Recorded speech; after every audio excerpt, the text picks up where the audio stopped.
Fox NASCAR live in Bristol, Tennessee. The opening race in the round of 8 for the Craftsman Truck Series later tonight on FS1. Right now it's practice and qualifying. Before we move ahead with the playoff action, let's rewind to what happened. Elimination race in the round of 10. What a thriller it was at Kansas. We're going to take them 3 wide, Adam, down into turn 3 and watch them slide up across the nose of Zane Smith and drive off to victory. Look at that battle for second. We saw that all night long at Kansas. So much fun. And now we're at Bristol, baby. Doesn't get a whole lot better than this. And it's amazing Zane Smith survived that. He was completely sideways off of turn 4, still finished 5th. Here are the 8 drivers still alive for the championship in 2023. Corey Heim, the #1 seed, +8 over the cut line. Look how tight it is, Phil, from 1st to 6th on the board. 24 points separate first to last. First to last on the board, and when there's 180 points available in this round, 180, and all 8 are separated by 24 points. We know at least one driver will go to Phoenix on points, and we also know if you win tonight and you're one of those 8 drivers, you lock into the championship race at Phoenix. There's the mustache man. Yeah, and if you're Christian Eckes, you're all in. Got that win last time out in Kansas. But look, I'm not talking about the win and being all in. I'm talking about that mustache. He's saying, I'm going playoff race, and I'm going to grow the playoff stash, and he's made it work. I'm telling you, Phil, he's one of my favorites to win this championship. A lot of speed in that number 19 Napa truck. And Michael, we talked about it last week. We saw that leaderboard there, the 8 playoff contenders still eligible. I can't pare it down past 6. I can't go down to 4 right now. I'm at 6. And that might change after the opening stage tonight. It could. It absolutely could. And certainly might at the end of the race. Daniel Dye, pretty good track record here in the ARCA series in that 43 truck. And there you see the 7, Travis Kvapil, trying to figure this out. Well, I said the same thing last week. It's Carson Kvapil. I love it. Travis. I said Travis as well last week, but it's not him. It's his son, Carson. Are you sure? Yeah, I'm pretty sure. But Travis won here in 2003, right? He did. Yes, he did. And he's not coming out of retirement. No, that's his son. That's his son, 20-year-old.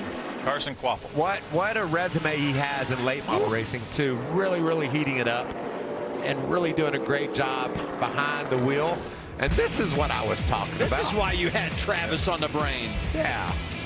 He wins the race under caution. You know why that happened? Tell us, Phil. Kevin Harvick cut a tire down, leading, coming to take the white flag off of turn 4, and obviously got to the start-finish line. Travis Kvapil gets that win, his only win of that season, and he well, who is that interviewing Travis Kvapil? You haven't changed a bit. You know that? Thank you. But Travis Kvapil finished all but 1 lap that entire season in 2003. And when he went home that night, he said hello to his young baby Carson, who is exactly 90 days old when Travis got the checkered flag. And there he is right there. So he won on a Wednesday night. Travis did. That Friday night, Michael, you pulled into victory lane. One of your 2 Xfinity wins here at Bristol. Yeah, what a great memory that was, driving the old Aaron's Dream Machine. So much fun at Bristol. I mean, I know I had that bad crash there, but Phil, I know you feel this way when you got your first Sportsman win there, or whatever you called it back in the 60s. Yeah, it was the Budweiser Sportsman Series, which was obviously the start of the Busch Series, now Xfinity Series, but that's what it was the first year. But I'm saying this to tell you, Adam, and you know this, but the fans listening at home, we love Bristol as racers. No matter what, no matter who you are, when Bristol was next week, you got excited because you wanted to go up there and put on a show at this beautiful little half-mile with all the grandstands surrounding it. How much energy is it when you go to Bristol? I love this place. You know, people ask us all the time, Michael, I know they've asked you a million times, you know, what does it feel like to go 200 miles an hour?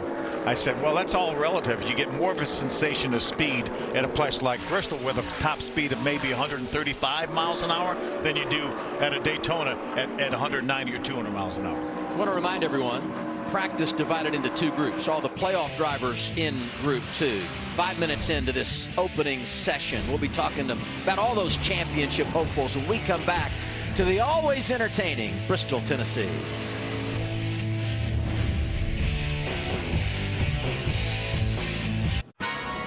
Home. It's where the heart is. Home is where we keep our most precious memories. Home is where the party starts early and ends with a bang. Home is where the kids play and the big kids too. Home is where you let loose with a pre-race concert featuring Riley Green. Bring it home. The Bank of America Rovo 400, Sunday, October 8th. Visit CharlotteMotorspeedway.com. Welcome home.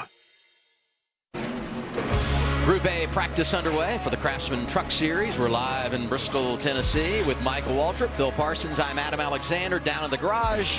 Amanda Busick. Good afternoon, Amanda. Hey guys, well, it's good to walk on property as Ty Majeski showed up here last year, wins the race, also has an impressive short track resume. So what's the secret with short track racing, Ty? I've done a lot of it in my career. I think part of it is just knowing the feel you need in order to make passes right. Trying to get that practice balance and know what you need for dirty air to pass in these trucks. Joe Shearer Jr., my crew chief, is one of the best short track crew chiefs in the garage area, and I feel like I do a good job with the short tracks, telling him what he needs. So it's been a good relationship for us on short tracks, and hopefully we can get it done at Bristol again tonight. We talked about this story in the spring, but for those that are just now tuning in, tell me about the t-shirt you had as a kid. Yeah, I remember coming here, must have been 06, 07, maybe even a little bit before that. There was a t-shirt that said I was short and fast like Bristol. I'm about 5'4", 5'5", and just one of the cool memories. We stayed out in I think the Red Barn campground, and this is the first place I saw my first cup race. So cool memories, and to have my first NASCAR win here is pretty cool to see it come full circle. Living up to the name, guys. That just tells you, Adam, how special Bristol is. To anybody that wants to race a stock car, doesn't matter. You come to Bristol, you just won't ever forget it. And somebody's not going to forget this little session. What about Caden Honeycutt's first fastest in the 02, fastest cat on the track? And he finished 13th here a year ago. You got to be really competitive to finish in the top 15 in the truck series. He did that. Check the box there. And look at this in this session. I've got a lot of I'm really high on this kid. I think he's got a lot of talent. He does a great job every time he gets behind the wheel. It's fun to see him getting to celebrate here during this session. Talk about the 02. Let's go to the 22. Stephen Malazzi. Outback Steakhouse is the sponsor. Here's how it came together. Goes out, runs a race, puts out a post about Outback, tags one of their executives. He works there as a server. They pick up on it, said, we want to paint the truck at Bristol. How awesome is that? That is so awesome. Well, there's a Outback Steakhouse in Ormond Beach, Florida, that you can pretty much find me there every day when I'm in that part of the country. I just love Outback. I love what Malazzi's done here, getting this opportunity in the 22 truck. Now he just has to take advantage of it. Take a great opportunity like this, put that truck in the top 20, and maybe he gets more chances. He said he's been racing since he was 8 years old. And the perfect post-race meal, win or lose. Outback Steakhouse. 4 minutes to go. Group A practice rolling at Bristol. Week 3, college football. Big noon Saturday kicks off on Fox with a good one of the Big Ten. 7th-ranked Penn State against rival Illinois. Catch all the action beginning Saturday, noon Eastern on Fox. These two teams played 3 years ago. Michael, how many overtimes do you think it took to decide it? Penn State, 4. Illinois. You said 4. Yes. Phil, earlier, before we came on the air, guessed 6. It was 9. No way. I'm rooting for more of the same Saturday. What the heck? I'm rooting for Matt Crafton. He's not playing, actually, in the game. Oh, man, I got to get... I thought he was a running back. I got to get my stuff together, man. First it was Travis Quapple, now it's Matt Crafton. You're talking about Penn State and Illinois. Group A is done. Honeycutt leads the session. Crafton is second. Crafton's got a lot to race for. He wants to prove all the people that say he's done, he ain't done. He made the playoffs, unfortunately eliminated. And so it'll just be all about winning races, Phil. Yeah, and had 2 of our good ones that were eliminated after that first round of 10. Second group of practice has all the playoff drivers in it. We'll have that for you when we come back. All right, I'm going to change your world. That's going to be interesting. Let's go. I love to root for great. Yeah. I want to watch history. Ooh. You want to root for the underdog. Good luck with that.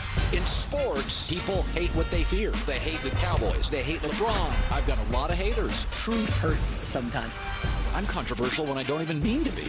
It doesn't matter how many times I'm right. You'll still argue with me. This is The Herd. It's a beautiful afternoon, Thursday afternoon here in Bristol, Tennessee, as we're set for practice and qualifying ahead of the race tonight. And Caden, you looked great in this Group 1 qualifying. He even said it's nice to get out there and beat someone like Matt Crafton. What's working so well with the truck? Well, with the second run, we actually got it off the racetrack, so we were able to actually put in some good laps. Truck felt good, so I'm really excited for tonight. This was a great place for me last year. Short track is what I come from, so I try to capitalize this as best I can. And young motorsports guys, Sauer Young, Randy, Renko Industries gave me the opportunity to do this again this week. Can't thank him enough, and hopefully we'll put another good showing in. We had a good showing in Kansas until we didn't, so like I said, very thankful to be here, and all my friends and family that support me through this journey, and just glad to be here, and maybe we can do something special today. I like that. Adam, it's the first time that Caden is pulling double duty. He actually qualified 7th in ARCA earlier. In fact, 3 of the top 5 in that opening group running both races here tonight. Well, they have a lot of strength in the field in that ARCA race, and we'll be also running the truck race later on. That's a lot. 400 laps here tonight. It's going to be a lot. Very physically demanding racetrack. The sharp corners, the high banks really takes it out of you. So, but you like these challenges. If you're a young race car driver, you're like, if I run this ARCA race, I'm going to be more ready to go run the truck race later this evening. Yeah, I'm going to show these guys that I'm capable of running 400 laps hard in one evening. Hey, Adam, guess who the fastest truck in Eastern Tennessee is? I'm going to say his name is Christian Eckes. He was fastest when we left the Midwest 6 days ago. And he just rode on that pickup truck that we ride in from racetrack to racetrack. Hopefully this one rides a little smoother than that one. It looks like a rough ride, the one that we put on our graphics package. But man, what about the confidence this kid must have after that big win? And now, and look at his results in the first round. And now the fastest cat in Tennessee. That's pretty cool. Second, third win. A pretty good opening round. We'll call that an average of second. Phil, there you go with all your math skills. I got it. Just like to really show off. Well, I just needed a calculator, but not for long. Worked on it all week, didn't you, Phil? Yes, I did.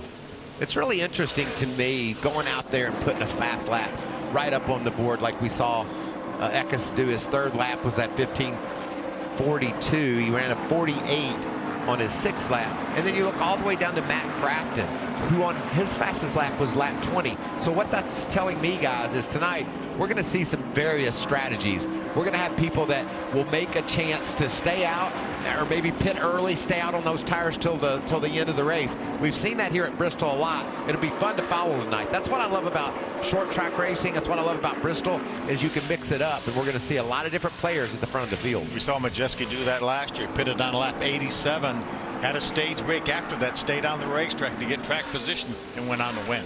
Eckes leads. His teammate Jake Garcia, the rookie, is second, making his second appearance here at Bristol. And maybe we shouldn't be surprised, because if you go back to last year, Derek Kraus was driving the 19, quick in practice, started on the pole, was really good in the race. So this team obviously has a nice combination when it comes to setup at this little short track in East Tennessee. And Adam, Michael was talking about how some of the guys have run really fast laps later in the run. Christian Eckes' 10th lap was only about 0.03 of a second off his quick lap. So I think these tires are leading up to something that's going to be exactly what you're talking about, Michael. People pitting early, getting that track position. I think the first 3 finishers in stage 2 last fall maybe finished just barely inside the top 10 at 7th, 8th, and 9th. Yeah, at the end of the race. So it takes differing strategies in order to be able to pull off a victory, and we're going to see that tonight. And for me, it makes it a lot of fun. Nick Sanchez taking that Chevrolet back to the garage. You saw the playoff profile for the rookie from Miami, who's been so successful this year, but unable to find his way to victory lane. Won a stage last week at Kansas and advanced quite easily from the opening round of the playoffs to the round of 8. Dominated Texas, Adam, and nearly won that race. Got in a wreck with just a lap or so to go. So he's there. It's been fun to watch this kid. He and Jake Garcia both, I think, have been fun for me just to see guys I didn't have a lot of information on, not a lot of experience, but yet they're able to get right up front and be competitive. How about the year that this young man has had, Carson Hocevar? Such a great year here. Finally got to victory lane here in the Truck Series. Texas was his first win. Now he's won here 3 times. Great Xfinity runs, top 10 finishes, and doing a whale of a job in the times he's gotten that Cup car. Even over on the Xfinity side, he's had a few starts for Spire and done a nice job. Yeah. And oh, by the way, the last time we raced on the concrete in the trucks in Tennessee, Hocevar was able to get the checker flag. Let's look back. Here's what you talked about. First career win, Texas, Phil. Yeah, we talked about Nick Sanchez dominating that race at Texas. Spun out on the last lap. Carson Hocevar was there to take advantage of it. Then goes to Nashville and wins. And he's not done winning. He goes to Richmond and does it again. Tells you a little bit about how competitive the Truck Series is. We talk about the success of this young man in the playoffs now, racing for a championship. He's 17th fastest in this session so far, so a lot of speed by a lot of different trucks. Hocevar, one of 3 drivers this year to hit the trifecta and pick up 3 trophies on track. All right, I'm going to change your world. That's going to be interesting. Let's go. I love to root for great. Yeah. I want to watch history. Ooh. You want to root for the underdog. Good luck with that. In sports, people hate what they fear. They hate the Cowboys. They hate LeBron. I've got a lot of haters. Truth hurts sometimes. I'm controversial when I don't even mean to be. It doesn't matter how many times I'm right. You'll still argue with me. This is The Herd. Let me help you decide how to spend your Thursday evening. You're on FS2 right now, watching trucks practice and qualifying. How about at 6 o'clock, you go to FS1 for ARCA competition and keep it right there, Phil. Yeah, Jamie Little and Ryan Blaney will be in the booth for that one.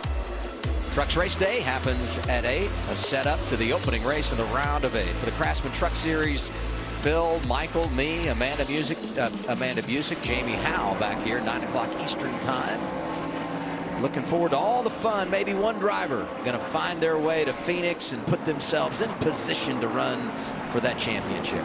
Isn't that really cool, Adam? We're at the point of the season in the Truck Series. We're going to send somebody, if one of our playoff drivers win, we're going to send them to Phoenix to race for a championship.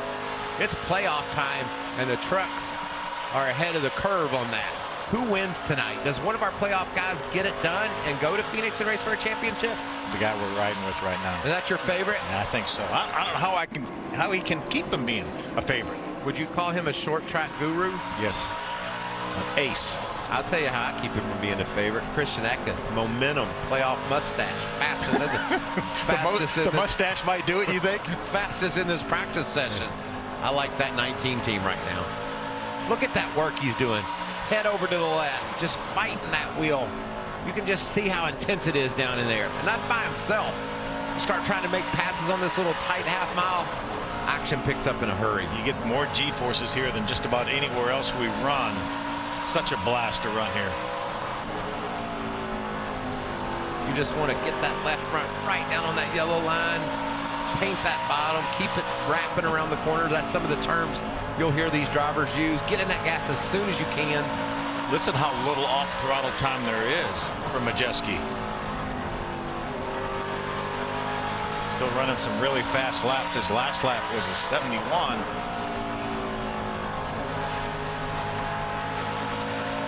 Majeski, one of the 4 playoff drivers, now 5 inside the top 10. His teammate Ben Rhodes up there as well. He's 3rd right now in the 99. Pretty significant change with this group this week. Yeah, brought Rich Luches back on board. Rich was the architect for this championship winning year a couple years ago. I made the change this week after Kansas. Going to reunite Ben and Rich, and man, that I think that's so far paying dividends. Well, you can almost just see how relaxed Ben Rhodes looks today, and seeing him in the garage earlier talking with Rich. You think about the history that these two have together. It's kind of been, I think Ben had the worst average finish of the playoff drivers in that round 1. So if looking for a spark in round 2 in the hopes of racing for it all in Phoenix, maybe this is just what the 99 needed. You know, I talked to Rich earlier today, and he said, reunited, and it feels so good. And I love that. I love the energy. I love this move by Thor Sports to put Rich back on the box for Ben. Ben struggled through that first round. As Amanda said, but he's got a lot of talent, and this pairing has had success before. Obviously, it's going to be fun to see them reunited. And he knows how to get it done. He knows how to win a championship. He made our Final Four last year, was actually leading the race at Phoenix late on a late restart. This has not been what I quite expected for Grant Enfinger. He's down in 22nd, Adam, in this session.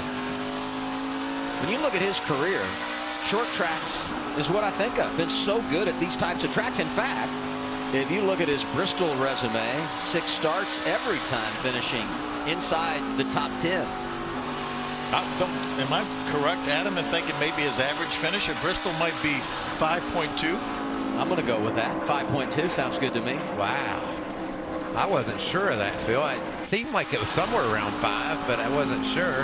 I'm going to go with he's made 27 short track starts in his career, and I think his average finish is 8, but don't hold me to that. Yeah, and I think of those 27, like 19 of them are top 10. The games we play. And you know, it's interesting. Look at the different style. You know, it's like golfers. You see one golfer hit it one way, another, both of them do it really well. Grant's more upright in that truck. You don't see him all hunkered over to the left like we saw earlier with Majeski. So, oh, and remember how fast I said 19 was? Grant Enfinger said, what was that? Where's he going? We got to try to learn something off of the line that Eckes is running, as he took that track position right away from Grant. Grant's slipping up the hill a little bit there, maybe on purpose, just seeing what the track's like outside that darker area on the bottom. Remember, these teams have an alliance. Bill and McAnally Hillerman Racing has an alliance with GMS, so all the information that these teams come up with, that's shared among those two teams. And right now, I want to go over and look and see what that 19 has for a chassis setup. Grant's one of those drivers, though, that you can write off. He's quiet, unassuming, and then boom, he comes out and delivers. So it's just practice. We'll see how things unfold as we go through qualifying and ultimately the race tonight. Whereas we talked about, strategy can be the end-all, be-all. With Jeff Hensley on the box, they're always going to have a shot. Here's his young teammate, the veteran partner with 2 rookies at GMS, Raja Karuth. That's what I started to say. Don't forget, he's got Jeff Hensley calling the shots. Jeff's been around here a long time. Former driver, former champion, crew chief in the Xfinity Series, and knows how to get it done for these trucks as well. You know, we've talked a lot about the fast speeds that Eckes and Jake Garcia put up at the top, but with the very small amount of fall off, you know, you talked, Phil, he's within a half a tenth of what he ran for his fast lap. And with that small fall off, it really makes me want to look at the best consecutive lap average. As I glance across those, Raja Karuth is in the top 5 in the 5, 10, and 15 lap averages. So he's got a really, really fast truck. Look Christian at Taylor Eckes, excuse me. Yep. There's Taylor, and what a run he had last time out in Kansas, career best. But up front, it's Eckes throughout all those categories, and right behind him, Majeski. So it's the story that we thought we might see from those two. Practice is done. There's the new dynamic duo talking things over. Ben with a new man atop the box. They look good in practice. What do they have in qualifying? It's next. Practice complete for the Craftsman Truck Series here at Bristol Motor Speedway. 5 playoff drivers inside the top 8. What do you fellas notice as we look at the top 10? Just the diversity of guys up in that top 10. Jack Wood, a good practice session there. Matt DiBenedetto loves this racetrack. 2nd in the Cup Series just a few years back. He wants to make a statement. All these guys that aren't in yellow say, I just want to win, baby. Let's just win. Jack Wood, along with Caden Honeycutt, 2 of the drivers doing double duty tonight, running the ARCA race as well. Christian Eckes leads the way. Ben Rhodes is 3rd. Let's do the Ben and Busick show down on the pit lane. How about it, Amanda? Well, Ben, we were taking a look at you and Rich Lucius talking before we went to break, and we know the result that can happen when you two are paired together. But how did you find out that Rich was coming back? Well, I think it was kind of a sudden thing. We honestly just thought there would be dirt on this track again. We won last time there was dirt here with Rich, so we were just hoping they'd throw dirt back on the track. But no, honestly, happy to be back together. I think it's been a good pairing thus far in practice. I see we're 3rd on the board, but I think the main story tonight is really going to be qualifying good. I think everybody's a little bit antsy about the next session that's to come. Track position's really big. The grip differential from the bottom line where the PJ1 is at to the middle groove is substantial, like 10% grip difference. So what that means is it's going to be difficult to pass, and if you can get to somebody's bumper, you might be able to move them, but we're carrying a lot of speed right now and not seeing a lot of fall off, so qualifying is going to be a premium. I was talking to Ben a little bit off camera, and he was kind of concerned about that traction compound for tonight and said that that could throw everyone's pit strategy right out the window.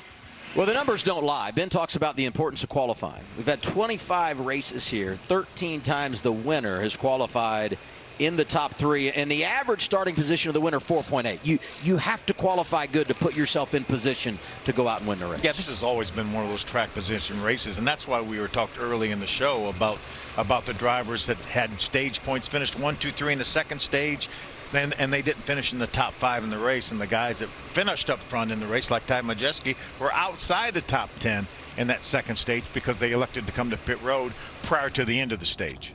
We heard Ben Rhodes talk about PJ1, and I mentioned earlier the darker part of the track. That's the traction compound. Bob Pockris from Fox Sports reported that this track was sprayed earlier today, and that means that's fresh traction compound. PJ1, as Ben Rhodes called it. It's called a lot of different things, but basically it means there's a little bit more grip down low, and that's just trying to promote Marcus Smith, Speedway Motorsports, all the folks that work on these racetracks. They're just trying to promote better racing. You put a little bit more grip down low, the banking is higher, it's steeper up top, so that's going to promote people wanting to go there. It's just trying to level the playing field, so we see a lot of action. And we've seen these races with the guys running right up against the outside wall, whether it be all weekend, either series.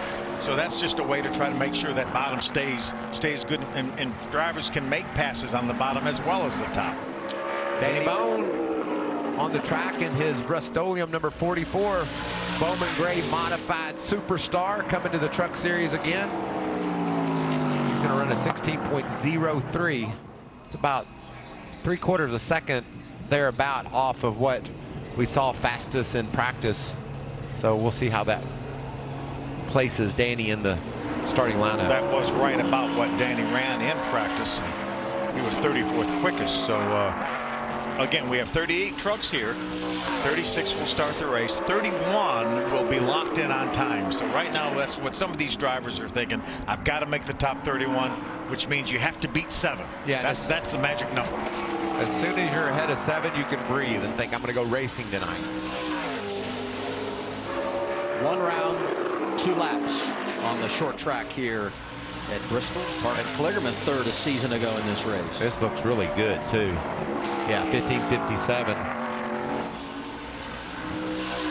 Parker doing double duty, not running ARCA and trucks tonight, but trucks tonight, Xfinity tomorrow when he begins a quest to the title, the opening race in the postseason for the Xfinity Series tomorrow night right here at Bristol. Second lap no faster, 15:57 the lap of record for Kligerman. Opening race in the round of 8 for the trucks. You win here. If you're playoff eligible, you're going to go run for the championship. What a collection we have over the next month or so. Well, and if you can win here, then you can breathe for about the next 6 weeks till we get ready to go to Phoenix. But I love the way this round sets up. You could not have any 3 racetracks any different than these 3 right here. You're going to run all over the racetrack tonight in Bristol. You're going to run in a pack at Talladega. You're going to run from the top to the bottom, probably preferably top when we go to Miami. So you're right, Phil. What a diverse set of racetracks we have for this round of 8. Oh, we're going to get a little loose. That was a good lap going to. Still going to be a pretty good lap for Connor Jones, but he lost a little bit of ground there when he slipped. Another one of those drivers doing double duty with the ARCA race. So frustrating when you slip coming off turn 4 on the first lap, because you know it's going to mess up both laps a little bit, but that's a great run. Fastest lap, I think, of the day, that 15:39. Is that right, Phil? Indeed. Sure is, yeah. And that could have been another 10th or so better. He was really wobbly coming up off turn 4. Great job by the young man, Connor Jones. Stayed with it, too, didn't he? Last time the trucks raced at Bristol, it was that 66 that won on the dirt, courtesy of Joey Logano, racing a 5th truck that Saturday night for Thor Sport. Here's Carson Quapple. Truck Series debut coming your way later tonight on FS1. Man, that looked fast coming through 3 and 4. That's important too. You got to get through 3 and 4 coming to the green in order to set up. This thing happens so quickly. You can't leave anything on the table. When you leave pit road, you better be ready just to romp. Made his first ARCA Series start last week. Had a great runner-up finish at Kansas. 15:70. His last fast time for him, 15:51. Mentioned during practice, Father Travis won the truck race here in 2003 en route to the title. Back to Amanda. Well, I'm pretty sure this interview was requested just for a mustache update, but I saw you talking with your crew chief and just how comfortable you are with the truck at the moment. Yeah, pretty comfortable with the speed. Handling-wise, we're a little bit off, but I think it's really fast, so I just have to deal with that. So, yeah, I'm just super proud of everybody. Thanks to Gates Hydraulics, Snap Auto Care, everybody involved. It's been a good couple weeks, so we got to keep the momentum going, and I think we have a truck good enough to contend at least tonight, and yeah, as long as we don't mess it up. When we got over here, Christian was already reviewing his data on SMT from practice. Ooh, that was loose, wasn't it? Mm-hmm. Memphis Viral into turn 3 with the back end of that 33 truck hung out. Memphis is one of those drivers for that team that doesn't have a whole lot of points to fall back on. We talk about top 31 on speed, then they go to owner points to fall off the field. He's a little bit vulnerable right now, point-wise. Picked up a little bit on lap 2 from a 99 to an 84. Memphis works at the shop. Gets an opportunity to race occasionally. Doing it here tonight at Bristol, he hopes. As Phil said, one of those drivers we'll keep an eye on because 2 will go home at the end of the qualifying session. There's the Outback guy. Stephen Malazzi, we told his story during practice, trying to get that Outback mobile into the show. It looked like to me during practice, Stephen was a little bit high in the corners. You know, his team will help him review that and tell him how to make those adjustments. He's got it a lot lower here during qualifying than he was able to keep. There he goes again. Ooh. Yeah, that was his problem in practice.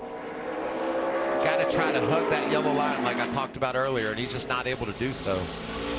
And Ben Rhodes said that's where all the grip is right now, at least 10%. And they do a friction test, so that's not a guess. They know exactly how much more grip there is in that bottom lane, on the second lane, and really all the way up the racetrack.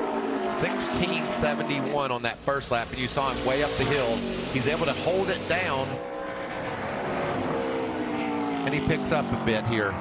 4/10 to 1632. Still the slowest so far of the 6 trucks that have gone. Jones, Quapple, Kligerman, the top 3. Michael said it. 6 have taken time.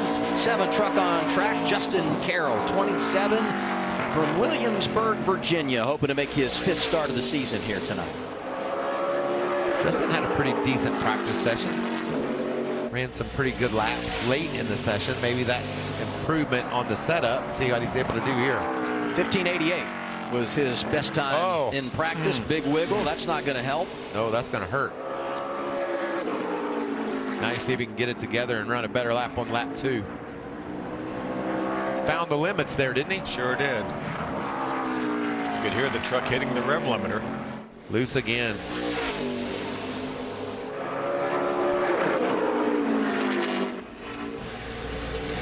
It's another one of those trucks that doesn't have a lot to fall back on point-wise. He's able to beat 2 trucks. Watch this big wiggle down in turn 1.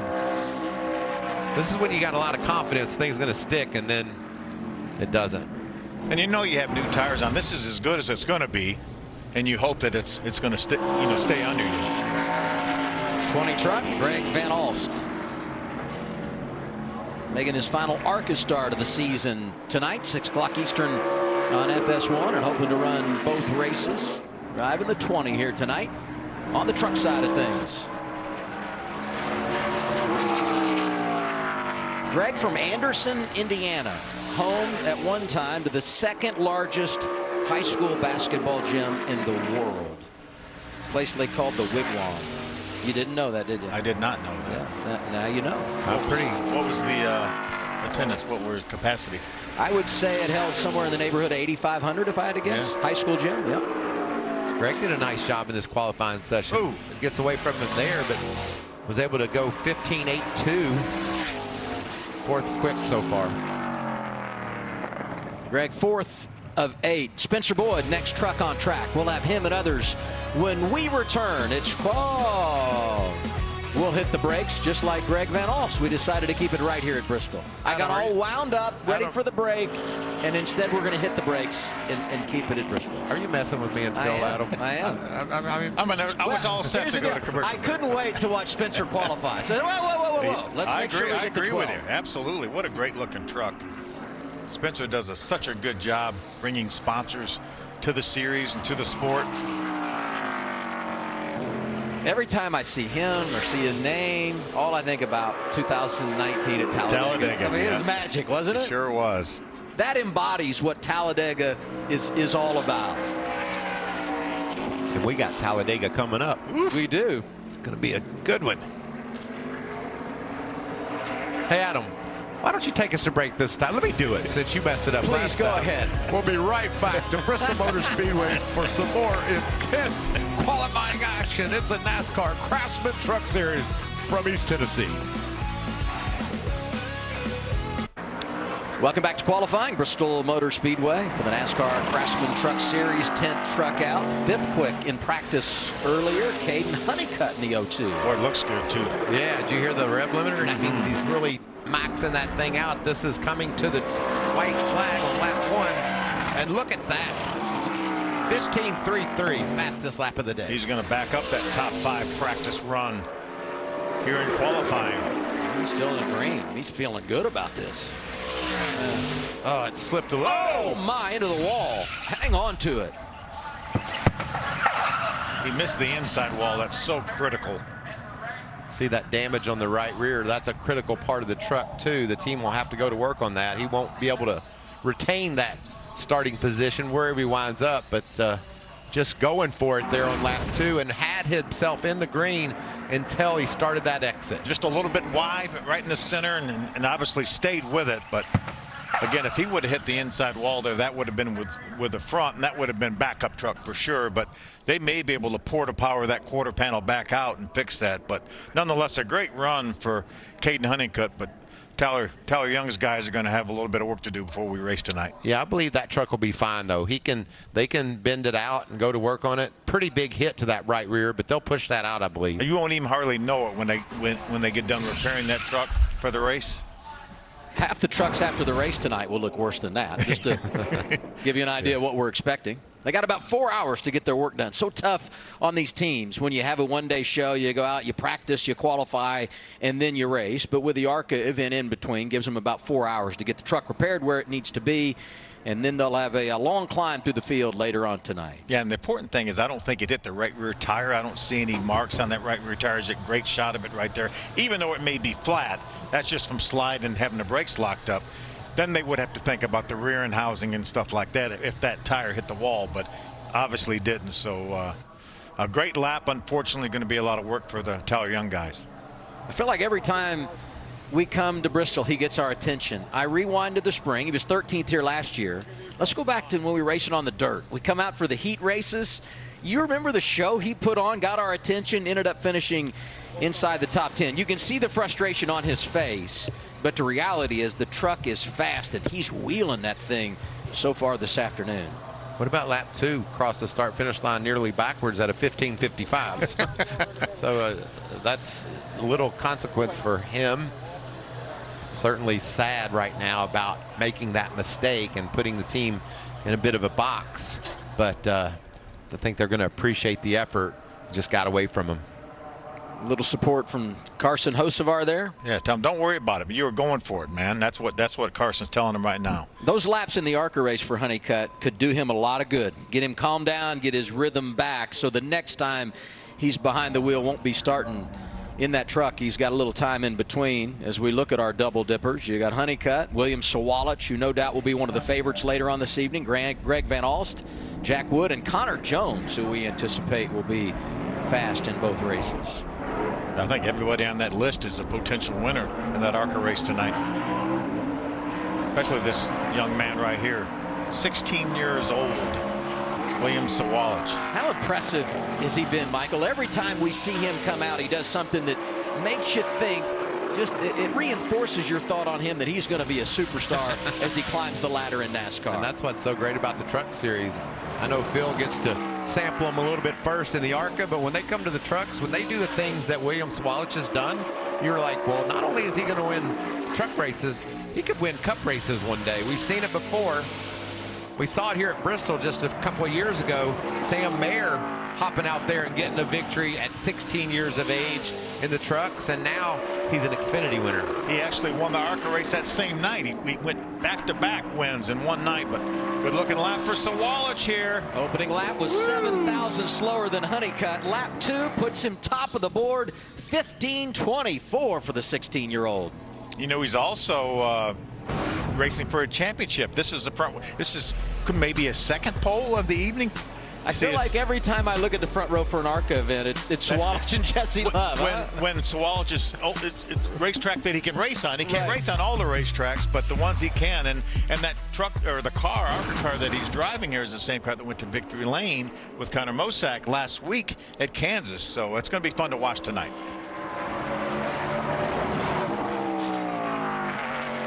Next up in qualifying, Haley Deegan in the 13.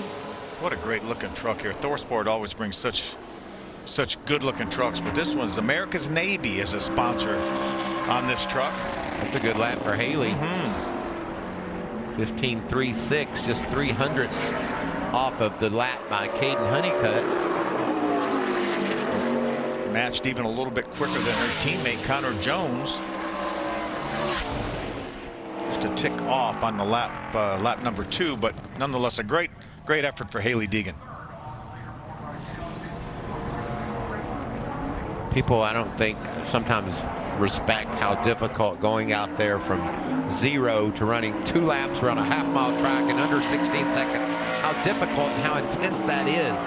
And just to be able to put it around there and have that type of speed is just really impressive. Fortunately, it only takes 15.5 seconds, so we can hold our breath for about 32 seconds is what we need to. 45 is Lawless Allen.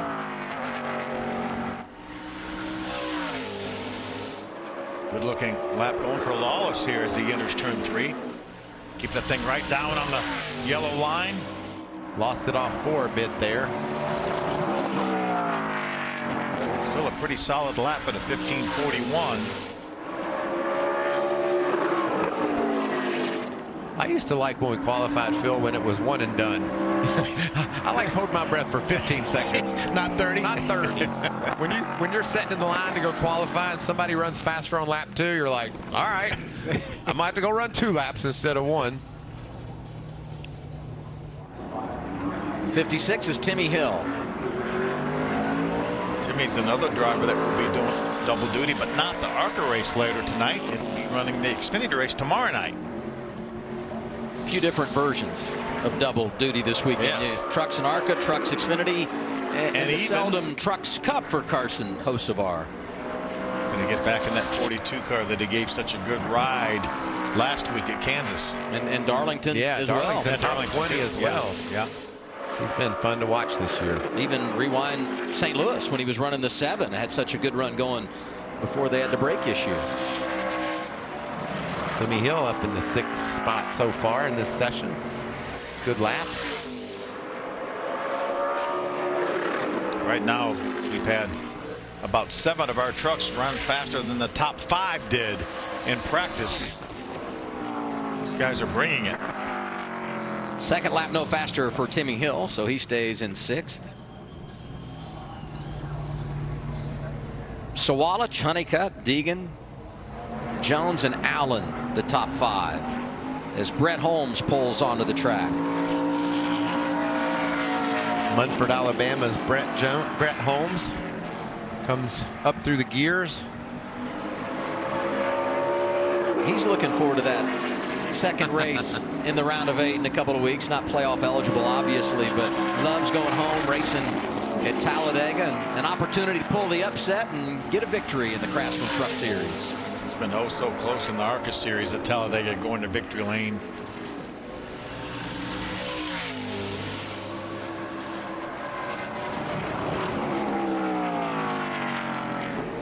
Ninth on lap 1 for Brett.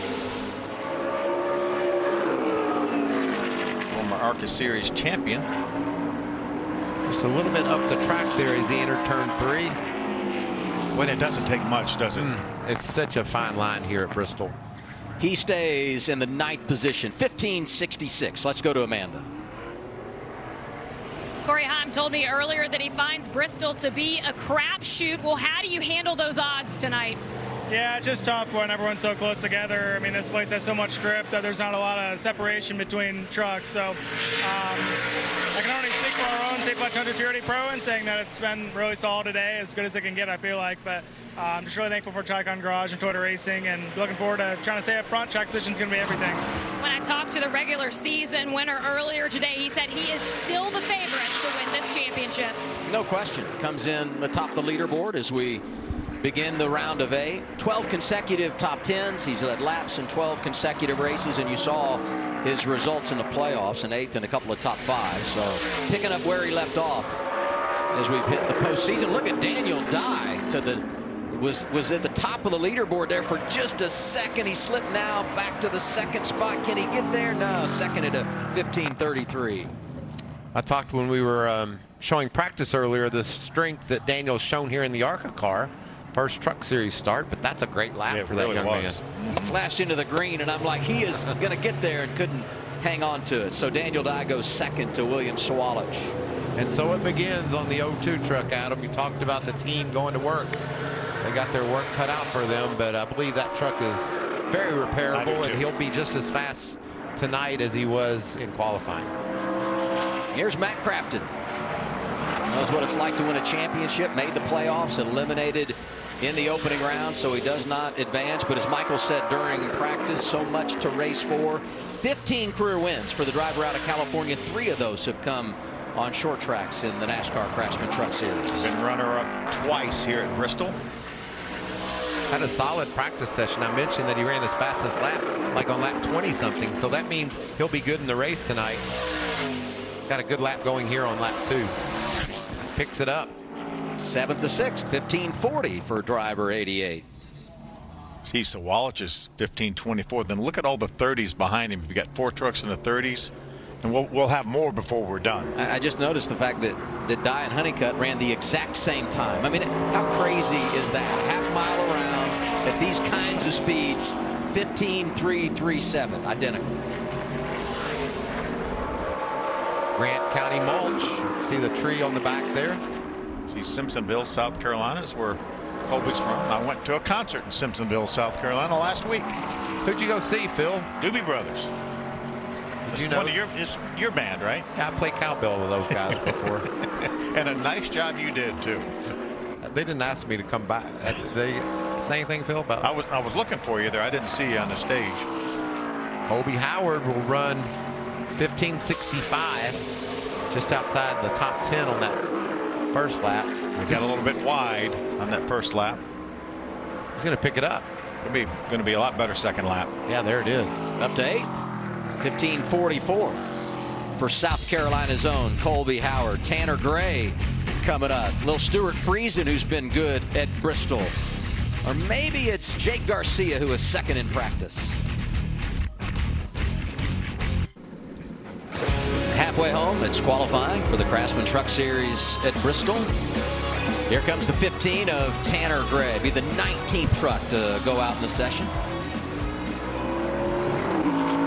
Talked about his brother Taylor getting his best career finish last week at Kansas, 2nd. Taylor did the same thing, or Tanner did the same thing earlier this year at Daytona. Got a runner-up finish. And you know, we talk about the parity and the depth of the field here in the Truck Series. I mean, this kid winning tonight would not surprise me at all. And there's so many stories like that of drivers that haven't been to victory lane, but certainly have the ability to get there. Look at this lap, too, guys. We're flashing a lot of green is Tanner Gray. It's going to stay green. On top right now, but Tanner Gray jumps him. 15:20 for driver 15.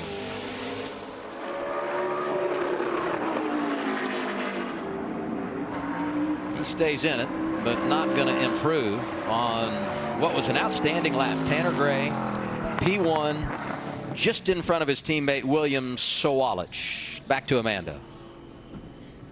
Well, Grant Enfinger told us ahead of this playoff that he could take round 1 a little kinder than he has in previous playoff stints, but now we kick off the second round, and you said that you have to be aggressive. What do we see tonight? Yeah, last year was a lot about track position, but I've seen it go both ways here at Bristol, especially if there gets to be a second or third lane. It's an option here. Our champion power equipment Chevy, I think it's pretty decent. It doesn't look like that on the speed charts, but we just fired off a little too tight. Our last run out there, I was pretty happy with it. So it doesn't seem like these tires are wearing.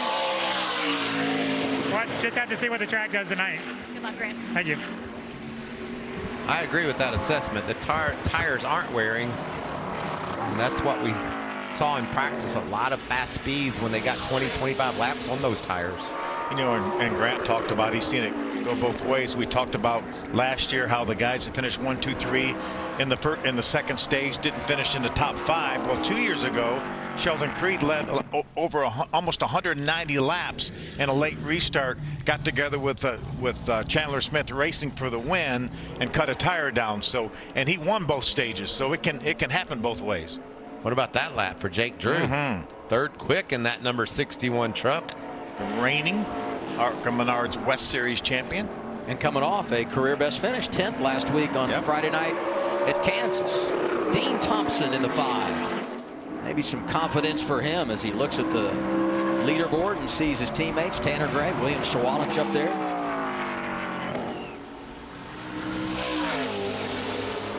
Decent lap going here. This could be top 5. Yeah. Nice turn 3 and 4. You can see not losing any ground there. Picking it up a little bit. Nice He'll go third. 15:29 for Thompson. Nice. Tricon 1, 2, 3 right now. Somewhere David Gilliland is smiling. I would think. Tricon 1, 2, 3. Get it? No, I do. I got it. No, yeah, I got it. Yeah. That's 3. Yes. Yeah. Try. Yes. Okay. Yeah. Like a trifecta. Yeah. Or a tricycle. They still have 2 good ones hanging out there. Now, what are we going to do about that, Adam? It's not going to match up, is it? It just doesn't add up. They're going to have to change their name then, apparently.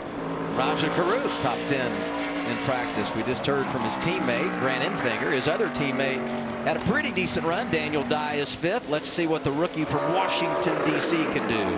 I'd say he goes top 5. I think he's got a lot of speed in that race where I like the way it looked in practice. Oh, I don't like that look, though. That'll get your attention. And then you got to go down the next corner and do it all over again. But he's in the green, guys, though. He stayed with it. Loose equals fast, right? Oh, wow. It'll be a good one. 24 to the top. 15-18 for Raja Caruth. Now Maury Gallagher somewhere smiling. College student at Winston-Salem State. And he went to school in qualifying. Man, that's really good for Raja. Second lap was fast, too. And you saw those hands sideways fighting that truck. Great job, Raja.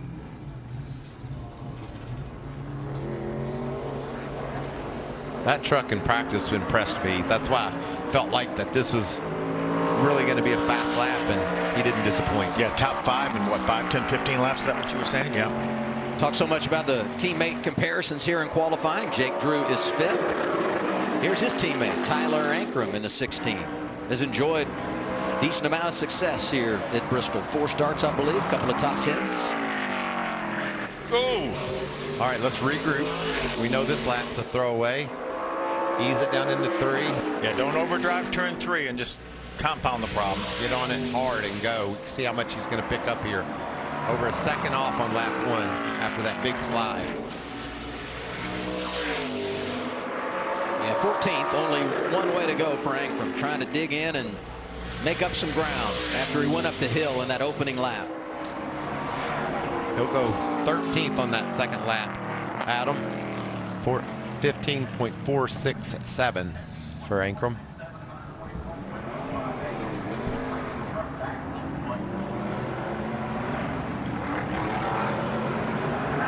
Jack Wood hitting the track in his Rowdy Manufacturing number 51.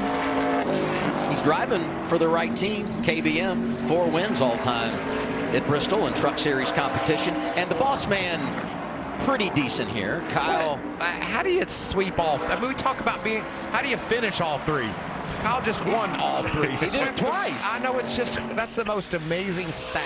My brother winning 5 times in a row here. 7. And 7 times. 5 to 7. Around 5. He did win 5 in a row, and then he added 2 on top of that. That was just icing on the cake. It's what the other 2 were. Both those stats, I think, for this racetrack, as difficult it is, they're just amazing. Jack with a nice lap. Yeah. Really good. Really good lap for Jack Wood. Clocking in third, 15:22. Down to Amanda.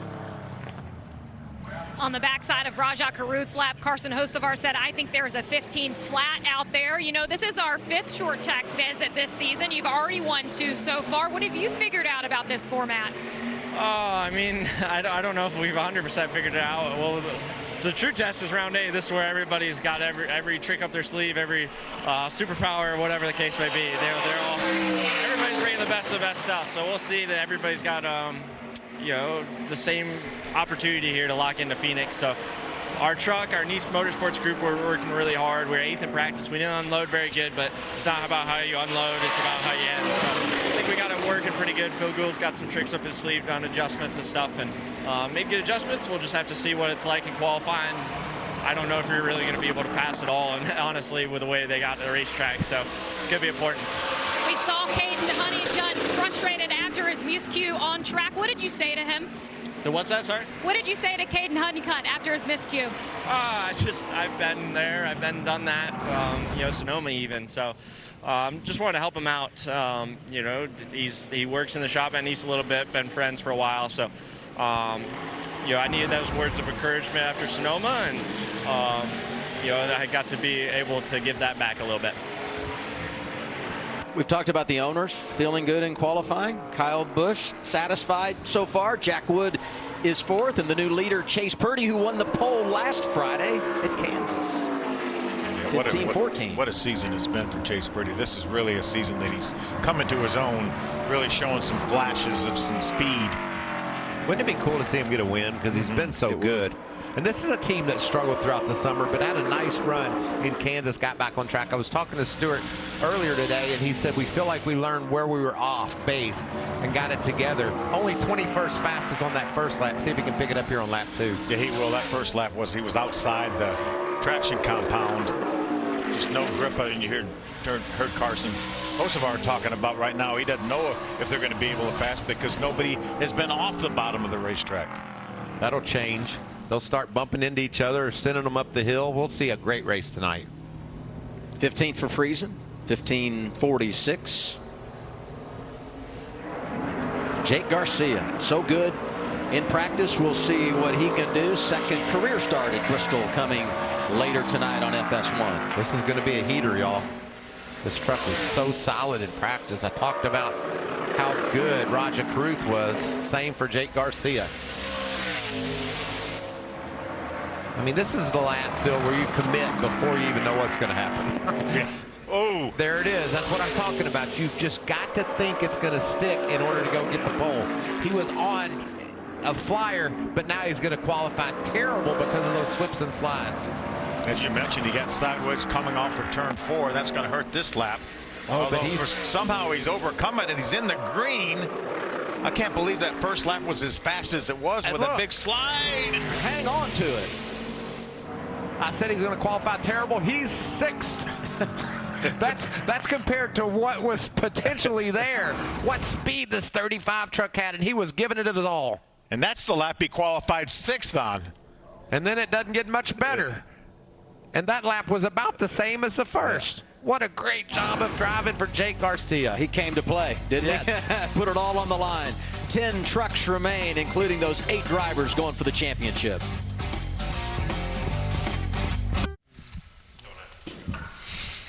Ten trucks to go, qualifying at Bristol for the Craftsman Truck Series. First of those, Taylor Gray, coming off that career best finish at Kansas.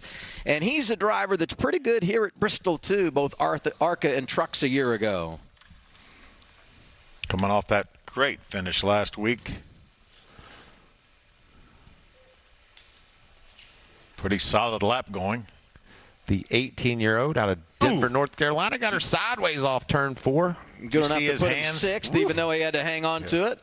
Oh, look at this second lap. Tracking nicely. He flashed in the green there for a second, didn't he, Michael? Yeah, it was. And that's what's so hard when you get sideways on a lap and you say, what, is it going to be better? What's going to make this thing better this next corner? You know what makes it better? He's 18 years old.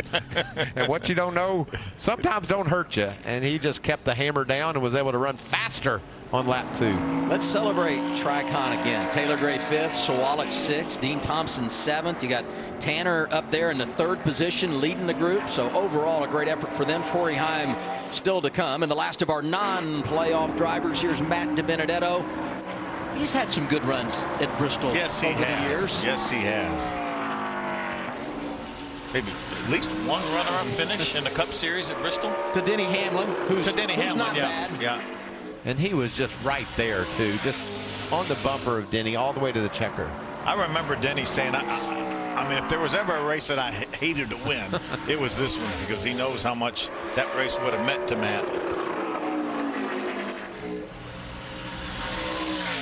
8th on lap 1 for Matty D, who missed advancing to the round of 8 by only 5 points. Picks it up a little bit to a 15:25. He is 7th as we now await the arrival of our playoff drivers on track to see where they will start tonight's race. First of those, 99 of Ben Rhodes. He has a Bristol win, not on the concrete, as he told us earlier it came on the dirt a couple of years ago.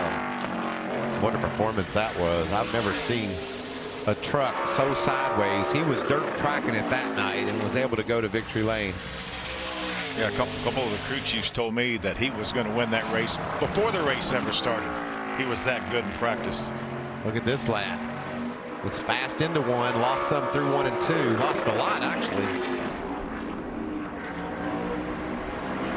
He was telling Amanda during practice how important qualifying is here, because you have to have that track position. Opening lap for the driver from Louisville, Kentucky, puts him 12th on the board. I mean, 0.2 of a second off the quick time puts him down in the 12th spot. Second lap no better, 15:33 for Ben Rhodes. Uh-oh. I think Ben forgot to quit. Kept digging, didn't he? He wanted one more lap.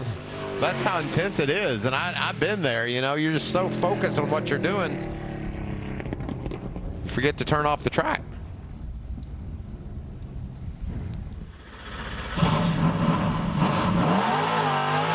Next is teammate Ty Majeski. I talked about what this 45 seconds is like. Let's just ride along with Ty and watch those eyeballs and watch the intensity. Kevin Harvick texted me a minute ago and said, I can't believe Majeski. He looks like he's in a battle already, and we're just talking about practice.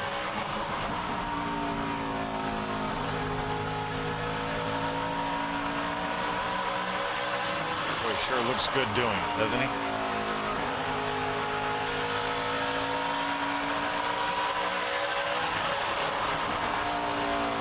Fast. Here he comes. Right there at it. Can he get there? Oh, second. Missed it by 0.08 of a second, did Majeski, trying to jump to P1. Last year's winner at Bristol. It was the first victory in his Truck Series career. Here it comes again. He didn't lose much there. Really good lap for Ty Majeski. Both laps within about 17 thousandths of a second of each other. Grant Enfinger, some struggles in the practice session. We'll see what the 23 can do here in qualifying. Tremendous short track racer is Enfinger. What are the odds this camera survives? Especially if we talk about not really having much of a second lane there. It's going to be a little more pushing and shoving, I would guess, if that's the case. Grant wasn't happy with his overall speed in practice, but he liked the way his truck felt. See what the veteran can do here in qualifying. Got a good one going. I'll say this camera does tell you everything you need to know about this racetrack. I'm getting dizzy. He was clocking 9th, and that's where he is on lap 1.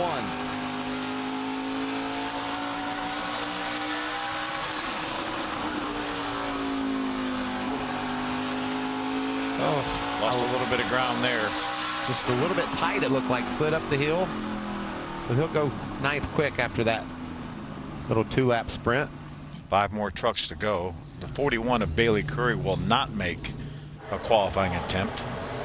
You think he's pretty interested in how these next 5 trucks run? I think he is. I think he's a little bit nervous watching him. He may be more nervous watching than he was running that fast lap of 15-14. Carson sideways already. I don't even think we've got to the green yet. That'll get your attention. Hocevar won on the short track at Richmond last month. It was his 3rd win of the year. Also won in Nashville earlier this season on the concrete. So he's no stranger to success when it comes to racing in the great state of Tennessee. Look at this lap. In the green, back to the start-finish line, top of the board, Carson Hocevar, 15-13. And that truck just looked out of control, Phil. I mean, I guess there's more than one way to do it, isn't there? He got sideways leaving the pit, and it stayed hung out the whole time. That tells you how much talent that young man has behind the wheel of that 42 truck.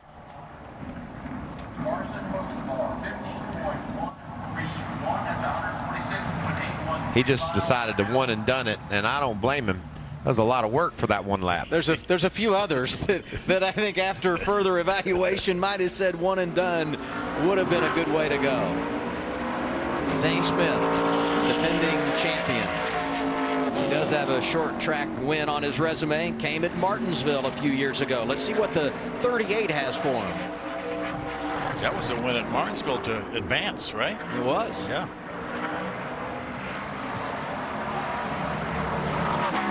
Got word there was a problem in the upper control arm for the 2 of Nick Sanchez. That's why he did not go out and make a qualifying run.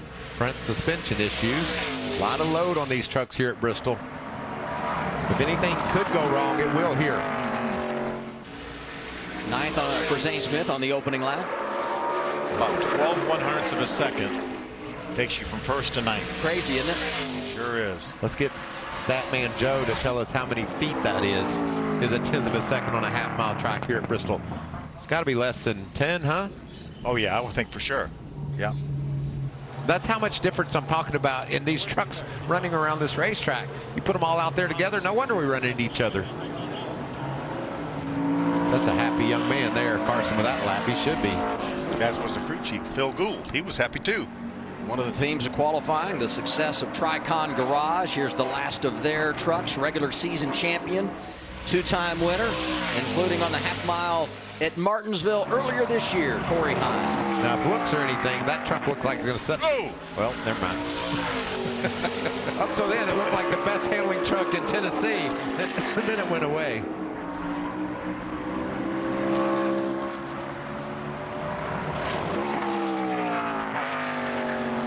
I believe this will be a better one. A better 1 and 2 for sure. See, he's flirting right there with the pole. He was 12th to the 15:29 on the opening lap. Second lap jumps him to 10th, 15:25. Sanchez will not go. That takes us to our final truck in qualifying, fastest in practice. Plenty of drama here. Christian Eckes in the 19. He's been unbelievable so far in the playoffs in 2023.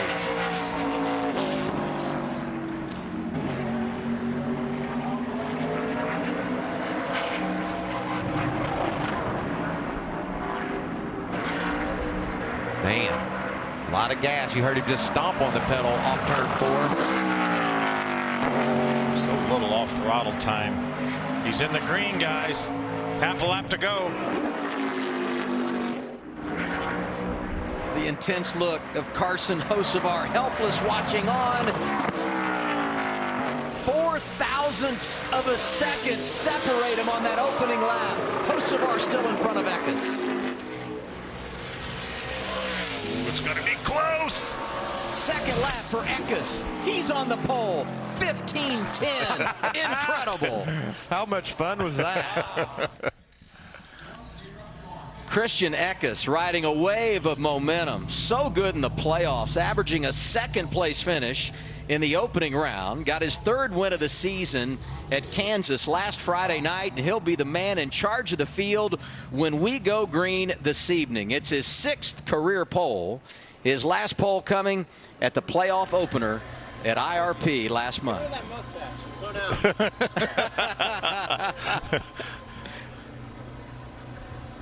Third pole of the season for Christian Eckes. Did it in practice, backed it up in qualifying. Here's your front row for tonight. The Mustache Man alongside Carson Hocevar. They've combined for 6 wins this year. They're eyeing a championship. Unofficially, 5 feet separates first and second. We look forward to the round of 8 opener this evening. Race day gets us going on FS1 at 8 o'clock. Michael, Phil, myself back here at 9 Eastern time. Don't forget, top of the hour, go over to FS1. It's the ARCA series from right here at Bristol. Coverage begins 6 p.m. Eastern time. Thanks for watching. Congratulations, Christian Eckes. You're on the pro pole at Bristol, baby.